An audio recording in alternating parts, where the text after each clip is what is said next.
It's that time. Time to kick off Sports Extra. Brought to you by Banterra Bank and the SIU Credit Union. Now, News 3's Sports Extra. Welcome to Saturday Sports Extra. 9 local high school football teams trying to keep their state title hopes alive today. But first, SIU Football rides their 11-game Missouri Valley Conference win streak into Terre Haute. Paul McIntosh making his first start at QB. Indiana State with their first win in 34 games last week to snap the nation's longest losing streak. A scoreless game in this one in the second, but SIU in the red zone going for it on 4th and goal. Deji Kareem punches it in on the 4-yard score, 7-0 Dogs. And later in the quarter, Paul McIntosh rolling right, looks downfield and airs it out to Bryce Morris to move the chains. Morris, a career-high 80 yards receiving. SIU would score it later in the drive to make it 14-0. And special teams, they blocked a punt last week. Morris, you heard his name a lot today with the block, as Bo Hoffman, the scoop and score to give the Salukis a 21-0 halftime lead. McIntosh, 57 yards rushing today, threw for another 159. And more importantly, no interceptions in his first start as SIU shuts out the Sycamores 33-zip. Those goose eggs are tough to come by. So, and defensively, we played well. Anytime you only give up 90 total yards on a game, that's a pretty good performance. It was good just to get Paul in there, and he ran the ball well, and he threw the ball when he needed to, and they responded well to our run game, but I think we did a good enough job getting a body on a body and letting all our playmakers do the job. Other Valley football scores from today. A South Dakota State win sets up a showdown with SIU next weekend. Meanwhile, Illinois State a 10-point winner over Missouri State, and North Dakota State picking up their first conference win this season over Western Illinois. Now to high school football, Marion playing in their 5th straight playoffs today. The big question, whether Zach Irwin would play after leaving last week's game with a high ankle sprain. The Wildcats taking on Decatur MacArthur, and yes, Irwin did play, and he made a difference right off the bat. Dalton Robertson rolling out for the touchdown pass in the corner to Irwin. Marion up 7-0. MacArthur's Ladarian Shelby with the nice run, splitting the Marion defense, 47 yards for the score. The game would be knotted at 7. Later on, though, the Generals punting, and the bad snap goes over the punter's head. He kicks it again straight up, and Matt Studi, the defensive lineman, making the nice catch. That gives the Wildcats the opportunity to capitalize, and they do. Shaquille Ivy forces his way into the end zone to make it 14-7. The crowd loving it. They also would love this. JT Bateman with the takedown from behind. The defense was in order, and Marion head coach Kerry Martin giving some advice to the offense. Holden Reel adds a touchdown in the 4th quarter for the Wildcats. Marion rings up the Generals 24-7. They will host Peoria Richwoods next week. Other 5A playoff scores from today. Carbondale falls on the road to number 1 seed Sacred Heart Griffin 48-21. While Cahokia shuts out Eastern Peoria. To 3A first-round action, undefeated Cesar-Valier Waltonville Woodlawn hosting 15 seed Nashville. This one, a great game. Brock Wheatley gets things started for the Red Devils with a 20-yard touchdown run. 7-0 SVWW. Nashville would answer with 14 unanswered points. Tyler Mayer runs it in for the Hornets to make it 14-7 Nashville. Hornets fans feeling the momentum shifting their way, and the Red Devils would answer. Kendall Gibson finding Dane Eubanks over the middle. He takes it 60 yards to the house. Gibson finished with 170 yards passing on the day, but the extra point would then get blocked. That would play a big factor later on in the game, but in the second half, Gannon Mammal, 63 yards for the touchdown, his second of the day, 182 yards rushing on 28 carries for him.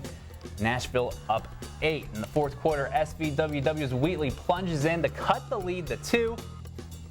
But Wheatley is going to get stopped short here when they go for the 2-point conversion. Nashville hands SVWW their first loss of the season, 21-19. Meanwhile, in Carterville, a rumble between future river-to-river Mississippi opponents AJ and Carterville. Wildcats striking first in this one. J.R. Woodward taking it himself on the 8-yard scamper, 7-0 early. And AJ's offense rolling later in the second. Gabe Peekard running the rock. TD going to make it 14-0, and it was 21-7 at the half. But after a great kickoff return to open the second half by Dalton James, Carterville's Jeff Aldridge on second and long, 38 yards to the house, cuts it to 21-14. The Lions would eventually tie it at 21, but in the fourth, AJ back up 35-28. Jordan Chamness, the game changer for the Wildcats today. 2 straight TDs for Chamness, pushes the lead to 41-28, and with less than 10 seconds to play, Lions needing some magic. Zach Halterman hauling in the TD pass from Aldridge to cut it to 41-35, but AJ would recover the onside kick to seal the win. Being the underdog really just gave us that momentum to just keep going, and they came back. I mean, they're an excellent team, and they gave us a run for our money, but we held them. When they came out and they pushed, and we fought back and they battled it out, and whoever made the biggest plays just ended up winning the game. That's just how it worked out. And Quoin making their 26th consecutive trip to the postseason, hosting Hillsboro today. Indians up 7-0. Matt Gossett hits Aaron Smith, who takes it down to the 2-yard line. And David Guyden doing the rest, punches it in for a 14-0 Quoin lead. Indian fans loving it out there, and rightfully so. But the offense not done yet. Gossett with the fake here, and eventually finds Brandon Williams, 21-0 Quoin. But defense, the story of this game. Hillsboro going to finally get on the board late, but it doesn't matter as Quoin moving on 21-6. We played great defense. I thought our defense played great, and offensively we came up with some big plays and moved the ball a little bit and played good enough to win, but I thought our defense played outstanding. And it was a battle of 7-2 squads when Fairfield met Breese Central in the first round today. Fairfield had plenty of support from the Mule faithful, as many made the trip west.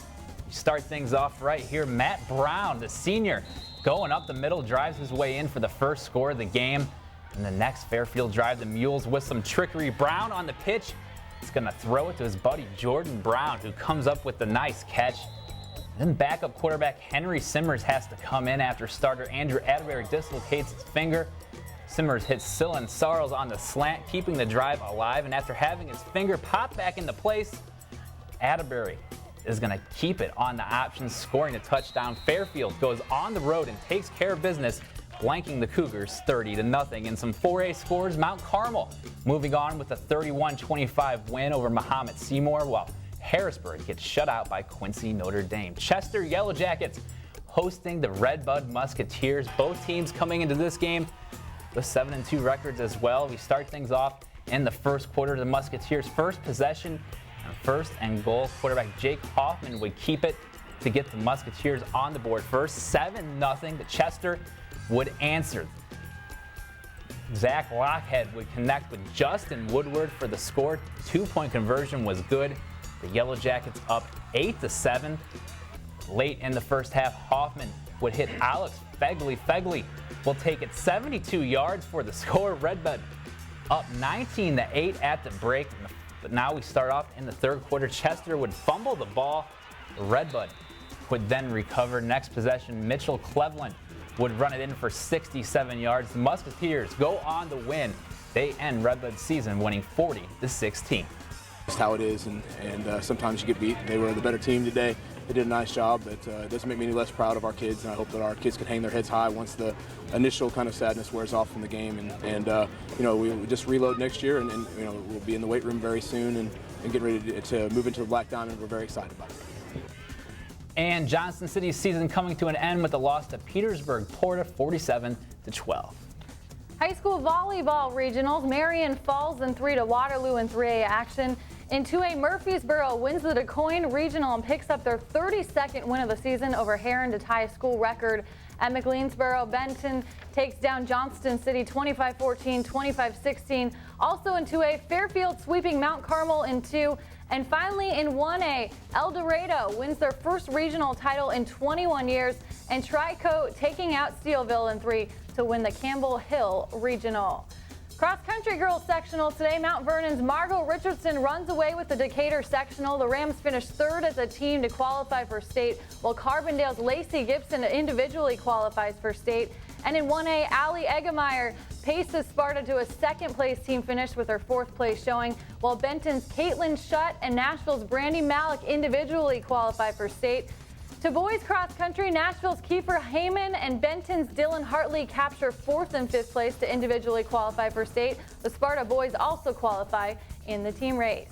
And SIU basketball officially tipping off their season today, hosting Henderson State in a Halloween exhibition. Early in the first, Justin Bocott taking the loose ball the other way, hoop, and the harm, going to make it 17-6 rather. Game high 16 for him. Jack Crowder draining then from downtown, and Salukis up 14-11.